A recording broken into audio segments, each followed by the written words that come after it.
Financial Secretary Paul Chan says international investors are parking their capital in Hong Kong amid the U.S. tariff war, thanks to the city's status as a safe haven for global funds and as a free port. The trade war with the U.S. might prevent the SAR from reaching its predicted growth target of 2% this year. And Russia and Ukraine accuse each other of violating a unilateral 30-hour ceasefire.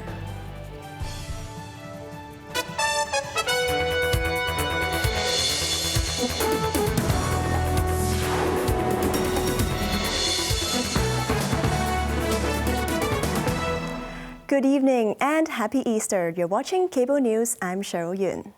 Finance Chief Paul Chan said Hong Kong has to be resilient to overcome tough economic and political challenges to navigate alongside a nation in its trade war with the U.S., underscoring the protection of capital, which is enshrined in the SAR's basic law. The minister highlighted the city's commitment to welcoming global business and talent.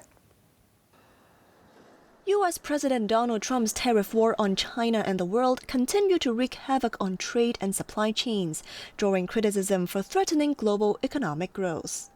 Writing in his weekly blog, the finance chief condemned the reckless protectionist measures, noting that business leaders from around the world stand firm in opposing such actions, as businesses prefer transparent, stable, and trade-friendly economies instead.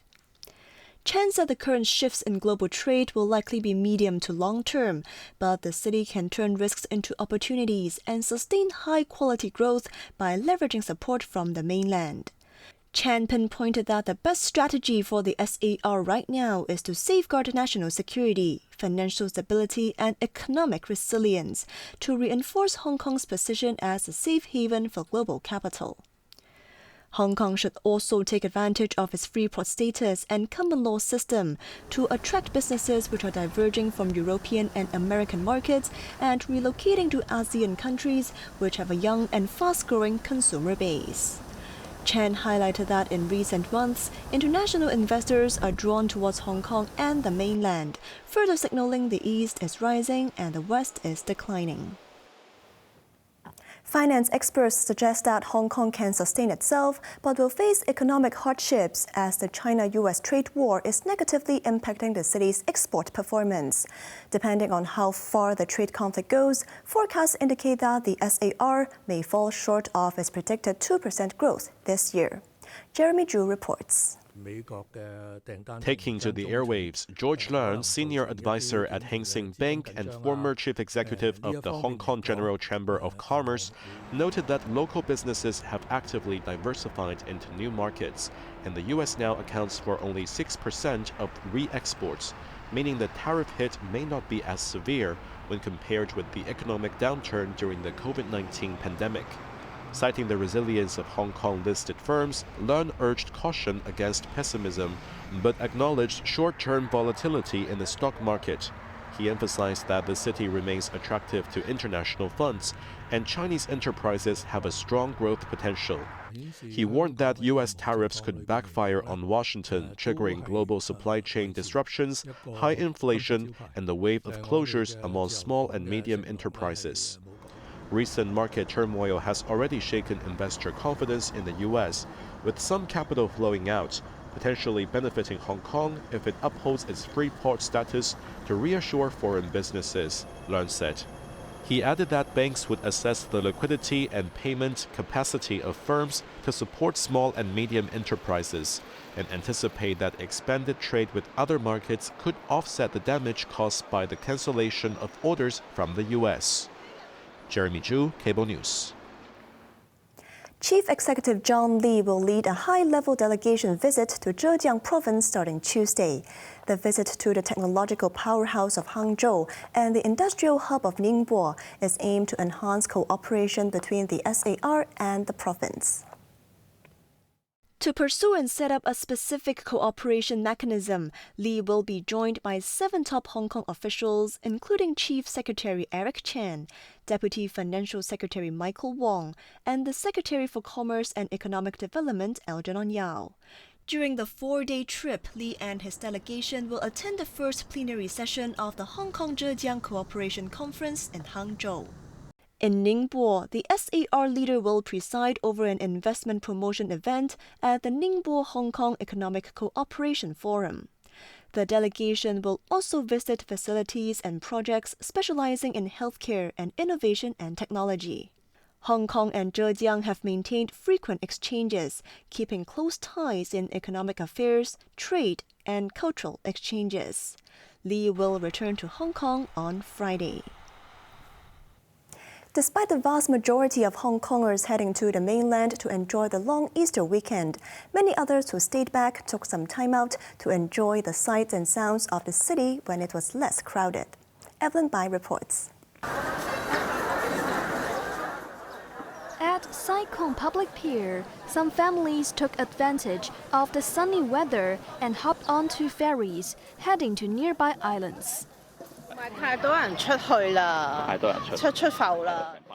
This woman said she canceled her family's trip to Shenzhen yesterday as it would be too crowded and decided to stay in Hong Kong instead. Restaurants near the pier were also bustling and enjoyed some brisk trade. The manager of one eatery said business was up 20% compared with last year, thanks to the government's multi-entry visa scheme for Shenzhen residents. Hoping for better weather, he is optimistic about getting a good crowd over the Labor Day weekend. There was a long queue at the Peak Tram terminus in Central.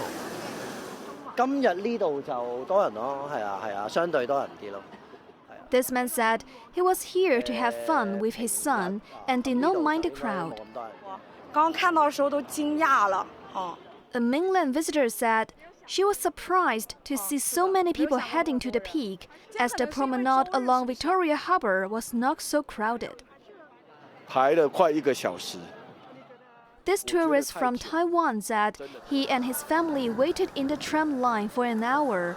However, he thought the atmosphere in the city is good, despite being a bit expensive. Evelyn Bai, Cable News. Ukrainian President Volodymyr Zelensky has called Moscow's pledge for peace untrustworthy after Russian forces allegedly violated a 30-hour Easter ceasefire announced by President Vladimir Putin. Jeremy Zhu has more details. Late last night, Putin attended Mass at a cathedral in Moscow. Гуманитарными соображениями сегодня с 18:00 часов до Earlier, he announced a humanitarian pause, ordering Russian troops to halt all military operations from 6 p.m. Saturday till midnight on Monday, Moscow time. The Russian president called on Ukraine to observe the truce, but warned his force to stay ready. He framed the ceasefire as a test of Kyiv's willingness to pursue peace. Yet shortly after the truce took effect, residential buildings in the southern Ukrainian province Kherson were reportedly struck, and air raid sirens were sounded in Kyiv and other cities. Zelensky accused Putin of playing with civilian lives, as the message of the truce was not conveyed to everyone on both sides due to the short notice. The Ukrainian president dismissed the 30-hour pause as a publicity stunt, saying it was not enough to build trust. He proposed a longer ceasefire, pledging Ukraine would match any genuine Russian commitment to peace. Earlier last month, Russia had rejected a US-backed 30-day truce. But there was some respite for the families of captive soldiers after both sides exchanged more than 500 prisoners of war. Zelensky confirmed 277 Ukrainian soldiers had returned home, while Russia said its troops were awaiting repatriation in Belarus. Jeremy Zhu, Cable News. Israel's Prime Minister Benjamin Netanyahu has vowed to continue the war in the face of growing opposition to his country's ongoing military campaign in the Gaza Strip. In a pre-recorded video, Netanyahu said Israel has no choice but to keep fighting for its very own existence until victory.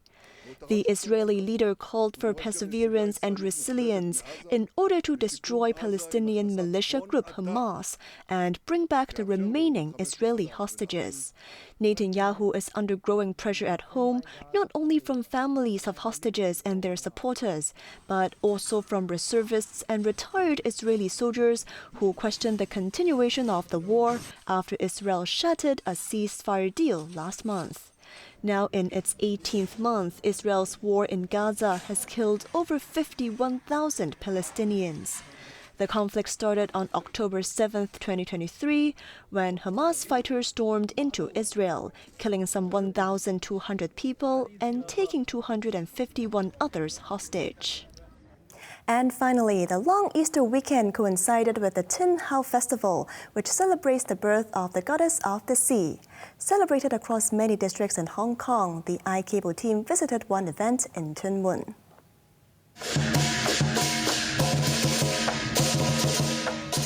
27 vibrant teams gathered at the Sandwall Lane Playground in Tuen Mun for the Tin Hau Parade. The MTR's Tuen Mun South Extension crew teamed up with students from a primary school in the neighborhood, and children in on-duty MTR crew uniforms showcased a long train carriage display to steal the show. No parade is complete without the lion dance, dragon dance, marching bands, and other cultural performances which light up the streets. Being a coastal city, Hong Kong has a special significance for Tin Hau. There are dozens of temples dedicated to her across the city, and there's even an entire neighborhood and metro stop named after the deity. Every year, the Tin Hau Festival falls on the 23rd day of the third lunar month, and the goddess of the sea is believed to be able to forecast the weather and save people from shipwrecks. On to the weather now. Hot with sunny periods and a maximum temperature of 31 degrees tomorrow. Expect similar conditions in the following couple of days before the weather becomes unsettled in the latter part of the week. That's our news tonight. I'm Cheryl Yun. Thanks for watching and enjoy the rest of the weekend.